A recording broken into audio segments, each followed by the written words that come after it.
After placing the franchise tag on Brian Burns, is it inevitable that the Carolina Panthers trade him away? I'll answer that question among other questions on this weekly Friday mailbag edition of Locked On Panthers. You are Locked On Panthers, your daily Carolina Panthers podcast.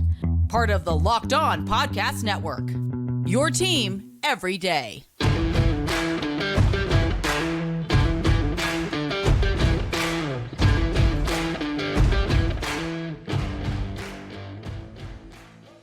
Welcome into another edition of the Locked On Panthers podcast, a part of the Locked On Podcast Network. I'm your host, as always, Julian Council, talking Carolina Panthers with you every Monday, Tuesday, Wednesday, Thursday, and Friday. Your team every day. That's our motto here on the Locked On Podcast Network. Subscribe or follow the show for free on YouTube or wherever you listen to your favorite podcast. And be sure to follow me, Julian Council, on Twitter at Julian Council. Why? Because on Fridays, like today, throughout the entirety of the offseason, I'm going to be right here answering your weekly Friday mailbag questions. And the way to get those in is by either adding me or DMing me. But of course, follow me first on Twitter at Julian Council to get your questions in for next Friday's edition of the weekly Friday mailbag right here on Locked On Panthers. Today's episode of Locked On Panthers is brought to you by Game Time. Download the Game Time app, create an account, and use code LOCKEDON for $20 off your first purchase. Okay, we are so close, y'all. So close to free agency beginning here in Carolina and across the NFL on Monday, March 11th. Sports betting, FanDuel/Locked On. Go ahead and do it. FanDuel, that's coming to Carolinas, but also the legal negotiating period starting at noon Eastern time. Then on March 13th, next Wednesday at 4 p.m. Eastern, is when those deals that you're going to see be announced on Monday and Tuesday by the Adam Schefters, the Ian Rapports of the world. Those become official at 4 Eastern on Wednesday afternoon once the new league year begins and free agency starts here across the NFL. But the Carolina Panthers, they got a lot of other things they got to take care of before we even get to Wednesday. And the salary cap situation is one of those things right now. The Panthers only have $11 million of salary cap space, according to overthecap.com, in large part because the big news of the week was they had to place a non-exclusive franchise tag on Brian Burns, which leads us to our first two questions on the show today. Starting off with Nate, who says, what are the odds the Panthers trade Brian Burns after the franchise tag?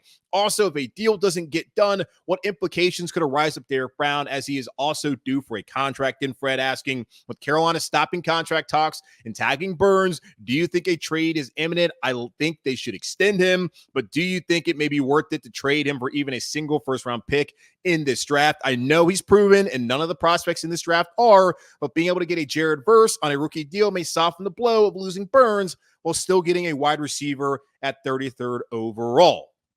Okay, so let's go back to what Fred asked right there to start off, with the Carolina Panthers stopping contract talks and tagging Burns. Now, contract talks, they stopped. Where did we hear that report earlier this week? On Sunday, Josina Anderson of CBSSports.com, she put that out there, that the Carolina Panthers were no longer talking to Brian Burns, that both sides were just too far apart. Reading reporting from Joe Person, Brian Burns wants $30 million. The Panthers were willing to go as high as $27 million, which I guess is fair, but not enough for Brian Burns, and he understands the leverage that he has and how much the Carolina Panthers have valued him. So just think back to Sunday.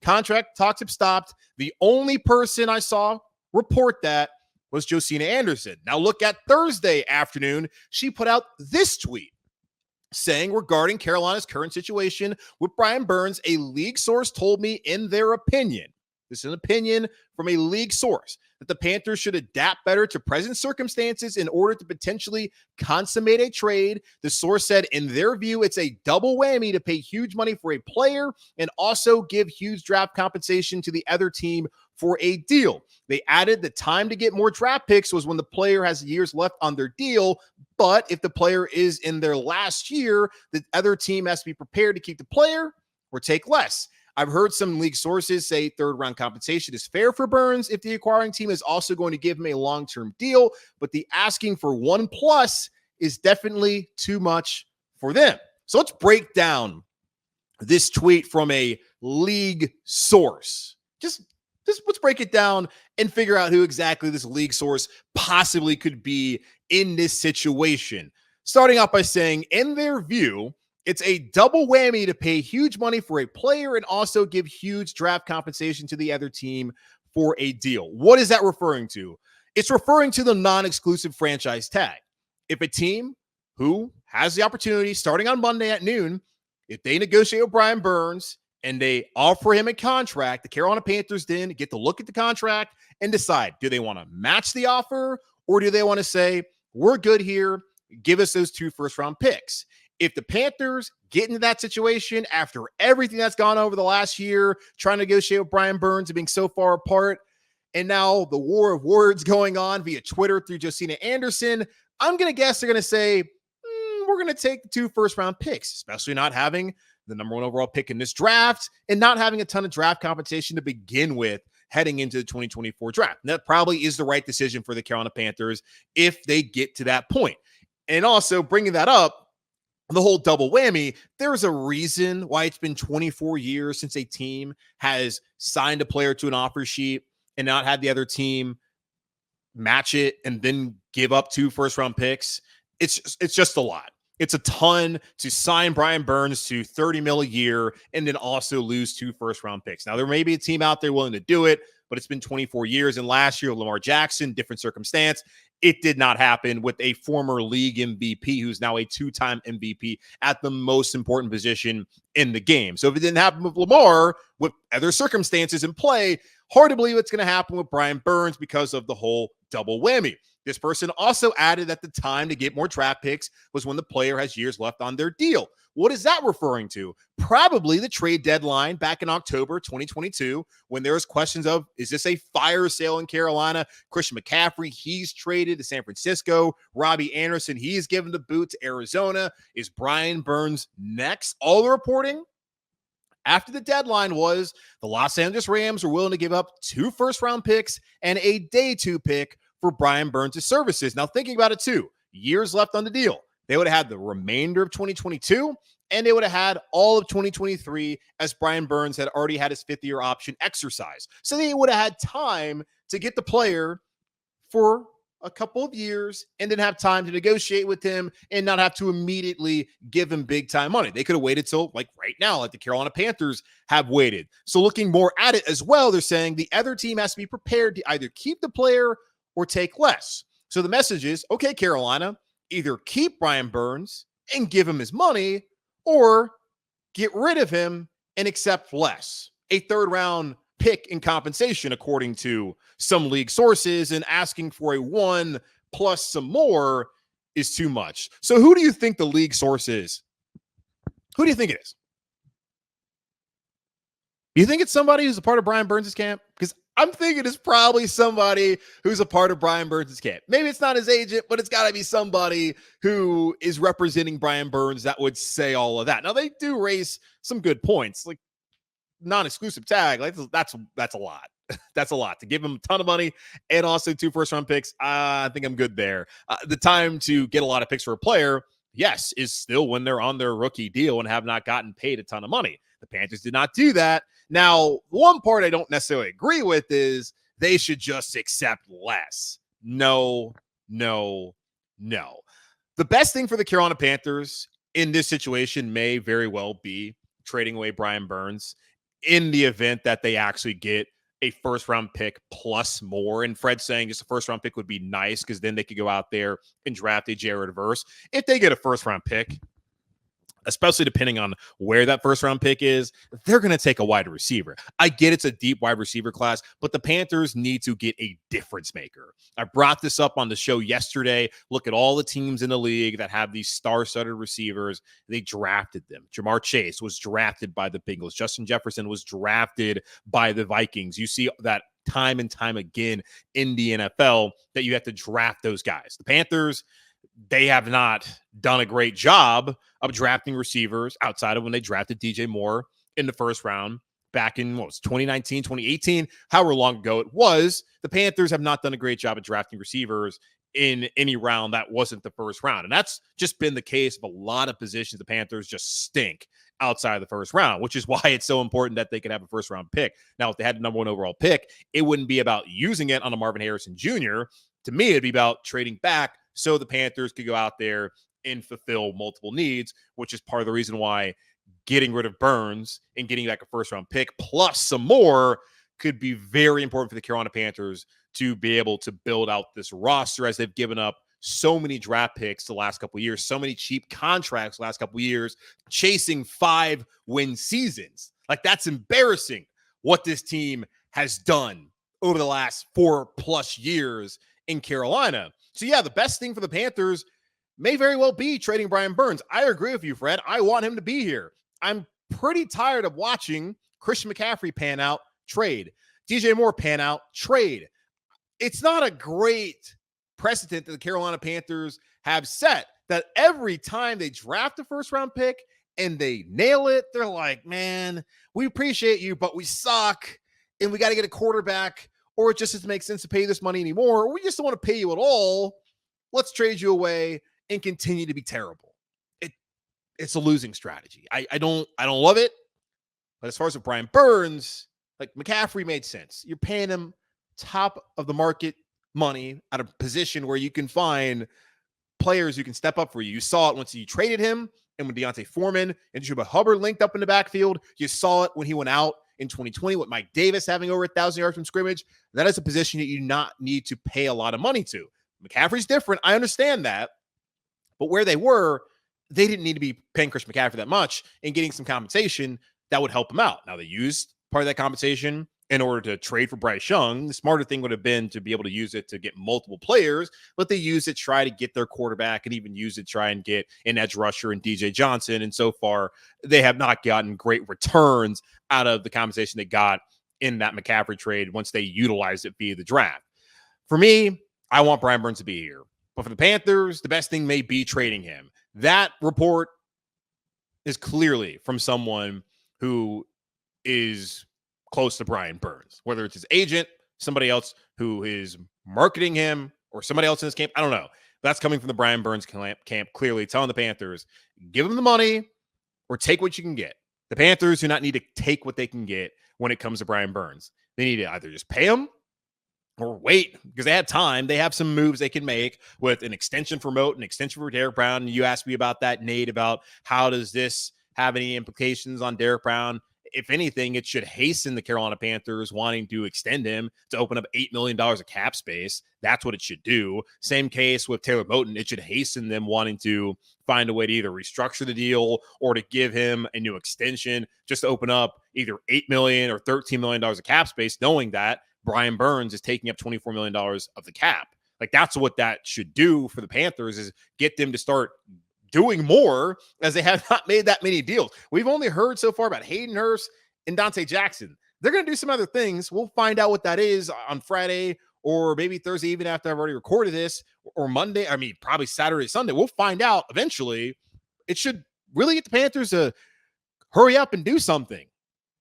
I do feel like a trade's going to happen, though. I don't feel like this is going to be a tenable situation. I'm not saying that we reached the irreconcilable differences. I don't think we've gotten there yet as far as this relationship between Burns and the Panthers, but it's feeling like it's going to get toxic. The longer this goes, and we're talking about we get to July, he's not going to do what Le'Veon Bell did and sit out a whole season. That's $24 million. That's a lot of money, and he ain't gotten paid yet big time. He got 5th-year option last year. This is double, basically. It's a situation that it feels like the Panthers need to find a way to either just give them the money or move on. Now, I don't want them just to move on and get a 3rd-round pick.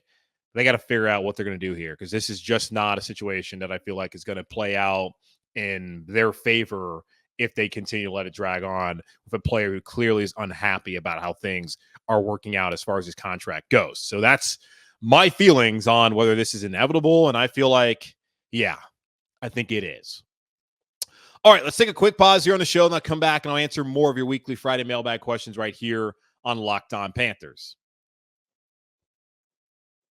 Did you know that even if you have a 401k for retirement, you can still have an IRA? Robinhood has the only IRA that gives you a 3% boost on every dollar you contribute when you subscribe to Robinhood Gold. But get this, now through April 30th, Robinhood is even boosting every single dollar you transfer in from other retirement accounts with a 3% match. That's right, no cap on the 3% match. Robinhood Gold gets you the most for your retirement thanks to their IRA with a 3% match. This offer is good through April 30. Get started at robinhood.com/boost. Subscription fees apply. And now for some legal info. Claim as of Q1 2024, validated by Radius Global Market Research. Investing involves risk, including loss. Limitations apply to IRAs and 401ks. 3% match requires Robinhood Gold for 1 year from the date of the first 3% match. Must keep Robinhood IRA for 5 years. The 3% matching of transfers is subject to specific terms and conditions.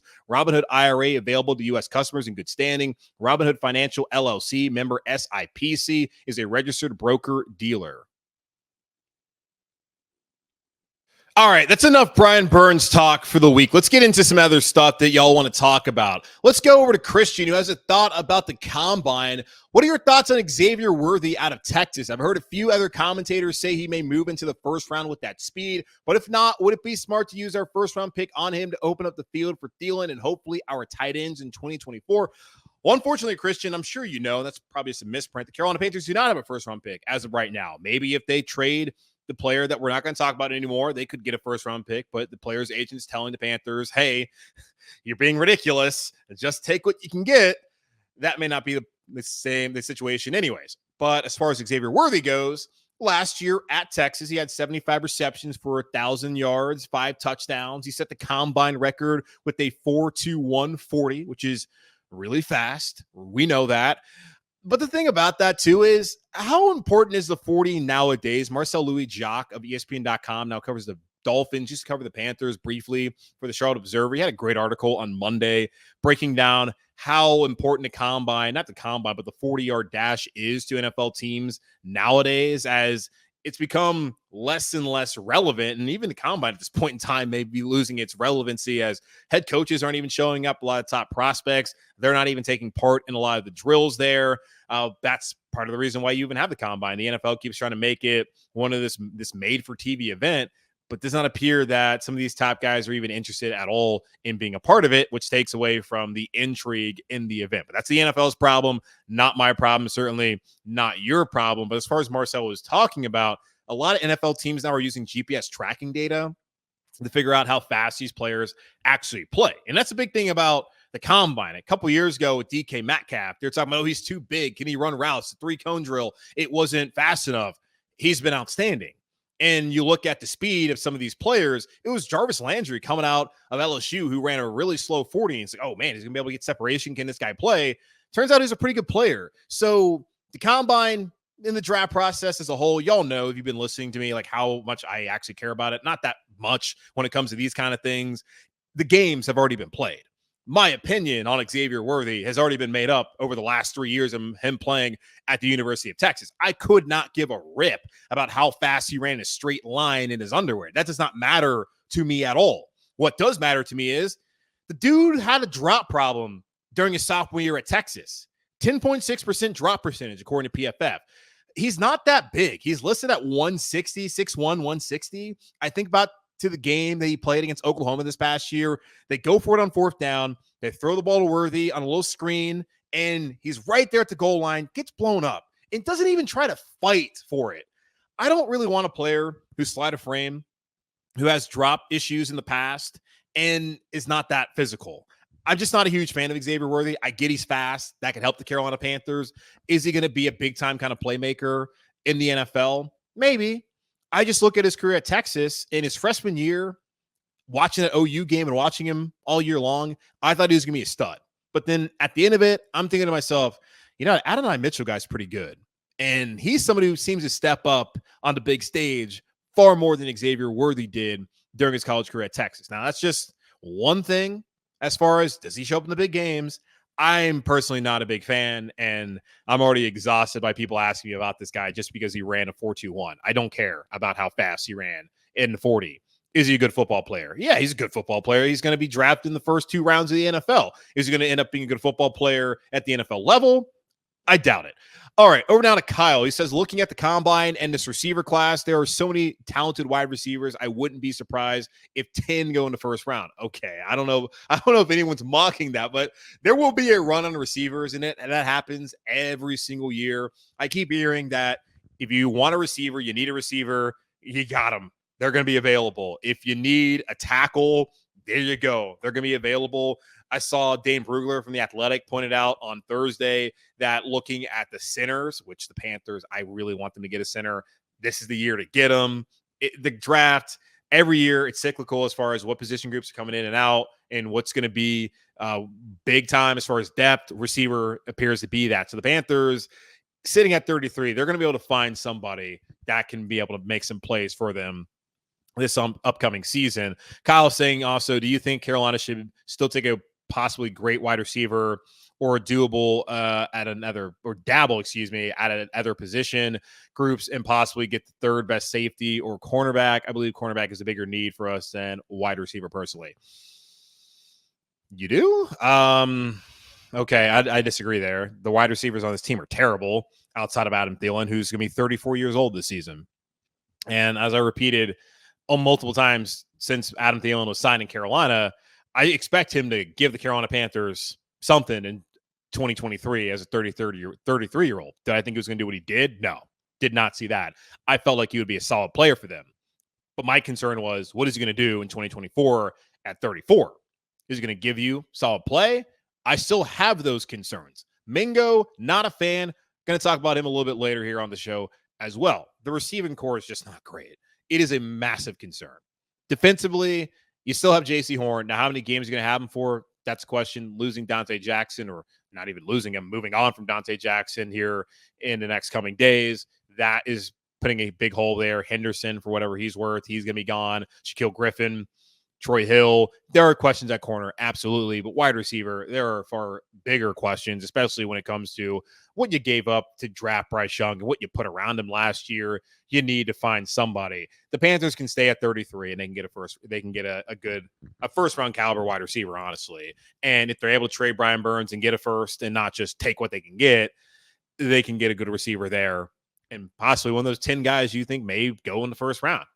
We'll be curious. Hit me up. Let me know who those 10 guys you could see go in the first round, because I'm curious. Another question from Ben. He says, do the Panthers address guard and wide receiver in free agency next week? Will this open up the possibility of capturing an edge rusher if one falls at 33, or a corner instead of a receiver, and focus on a receiver in rounds 3 through 5, like a Brendan Rice or Ricky Pearsall? Brendan Rice is Jerry Rice's son out of USC. Ricky Pearsall is out of Florida. Would you be interested in taking Peyton Wilson at 33, or hope he's there at 65, or skip over completely due to other pressing needs? I would love that, Peyton Wilson. I don't know where he's going to land in the draft. I know he had a great combine, which for a guy like him, it's important, the medicals, because of all the knee issues he had at NC State and just injury issues, period. He had a shoulder problem there as well. That dude's outstanding. I'm a Carolina fan. I will always hate State, but I got a ton of respect for that dude. And I know he decommitted from North Carolina. That dude was a hell of a player at NC State, deserving of, what was it, the Buckus Award he won this past year. Outstanding, has the instincts. The only concern about him, and even with the speed that he ran at, this goes back to the Worthy thing. I don't care, as the sun is right there in my face, I don't care what Xavier Worthy ran at the combine, just like I don't care what Peyton Wilson ran at the combine. I've seen Peyton Wilson play football. He's a better football player than Xavier Worthy. He has the instincts necessary to play linebacker at a high level, and he's done it. So, yeah, sign me up for Peyton Wilson. But the Panthers probably should double dip. They get a wide receiver in free agency. They should also get a wide receiver there in the draft early at 33. That's my opinion, because you already have one guy who I don't think is any good in Mingo. You got an aging player in Thielen. Go get you a veteran who's about 25, 26, and then go get you a young player who can actually make some plays for you down the road. All right, let me take a quick pause here, come back and answer a couple more of your weekly Friday mailbag questions right here on Locked on Panthers. You shouldn't have to worry when you're buying tickets to your next big event. Game Time is the fast and easy way to buy tickets for all the sports, music, comedy, and theater events near you. With killer last-minute deals, all-in prices, views from your seat, and their best price guarantee, Game Time takes guesswork out of buying tickets. Game Time is the only ticketing app that gives you complete peace of mind with your purchase. See the view from your seat before you buy so you know exactly what to expect when you arrive. All-in prices show your total up front so you know you're getting a great deal without hidden fees. Buy tickets in seconds with just 2 taps. Take the guesswork out of buying tickets with Game Time. Download the Game Time app, create an account, and use code LOCKEDON for $20 off your first purchase. Terms apply. Again, create an account and redeem code LOCKEDON, LOCKEDON, for $20 off. Download Game Time today. Last-minute tickets, lowest price guaranteed.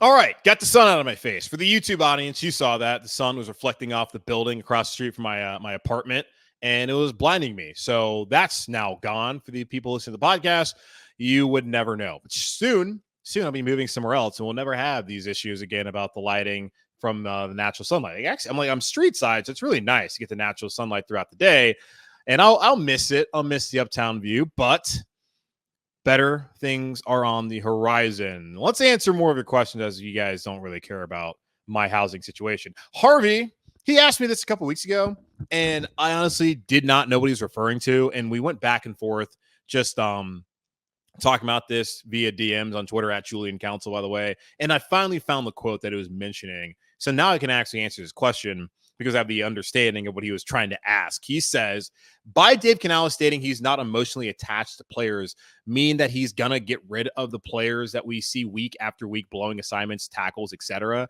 You sure hope it would, right, Harvey? So the quote that he's bringing up is this. Dating back to, I guess it was at his introductory press conference, maybe it was at the combine. I don't remember when it was, but this is what he had to say. I have the benefit of not having the emotional connection to a lot of these guys. So I can come in objectively and just say, that's not good enough. That's not good enough. I don't want to get into specifics about who I'm talking about in that regard, but that is my advantage right now. So I just come here with really an open mind for how to improve our roster before I have all these relationships that I build.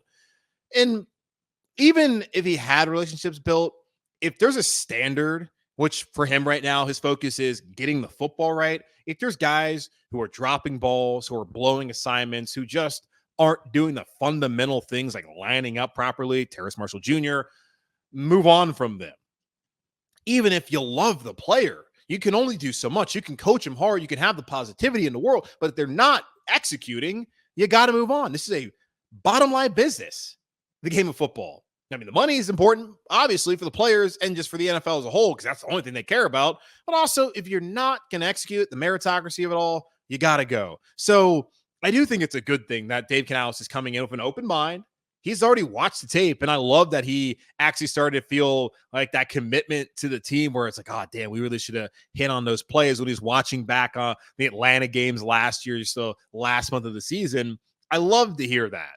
I also love to hear that while he's starting to feel attached to the Panthers, he's not going to let whatever attachment and whatever future relationships he's going to build get in the way of getting the football right here in Carolina. So, yeah, that's certainly a positive, Harvey. So appreciate you asking me that and glad that we could get on the same page with the question you were asking me like 3 weeks ago.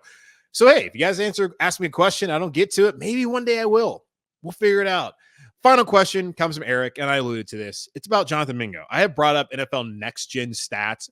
I remember talking to Kyle Krabs, who is the host of Locked on Dolphins, back when the Panthers were playing the Dolphins in Week 6, and he was talking about how the Dolphins had the same issues when they had Tua early on in his career, where they had receivers who were among the worst in average separation, and he was seeing the exact same thing play out in Carolina. And I agreed. Yes, that's exactly what's happening. And I brought up Next Gen Stats a ton of times when evaluating this receiving core from 2023 and how they were awful at getting separation and awful with their catch percentage and awful at getting yards after the catch. So Eric wants me, he says, what was Jonathan Mingo's next gen stats from last year in comparison to some of the other wide receivers taken after him? To be fair to Mingo, I'm only going to look at the second round wide receivers that were taken after him. One of them, Marvin Mims, who was drafted by who was he drafted by? I already forgot the Broncos. He did not qualify for next gen stats. Like I did the control F, tried to find his name, didn't see him. So he did not qualify, but two other players did qualify. And both of these guys played on some pretty doggone good teams this past season.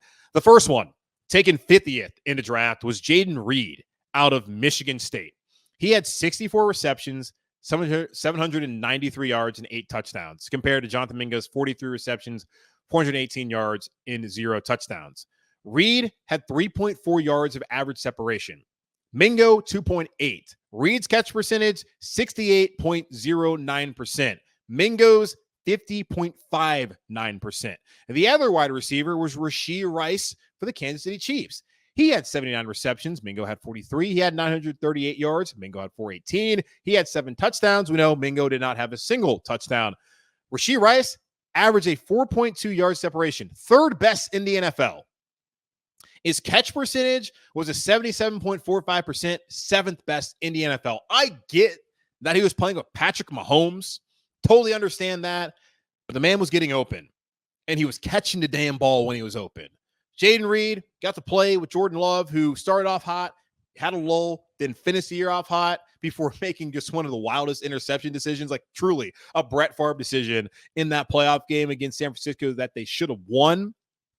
Jaden Reed was good this year as a rookie. A lot of the young players for the Packers were good. So when Dan Morgan says that Mingo has all the tools to come out here and to be good in this league, we are seeing time and time again, man, dudes at wide receiver, a position where you should really be able to step in right away and contribute. We are seeing those players come into other teams across the league, sure, better situations, different situations, and have success.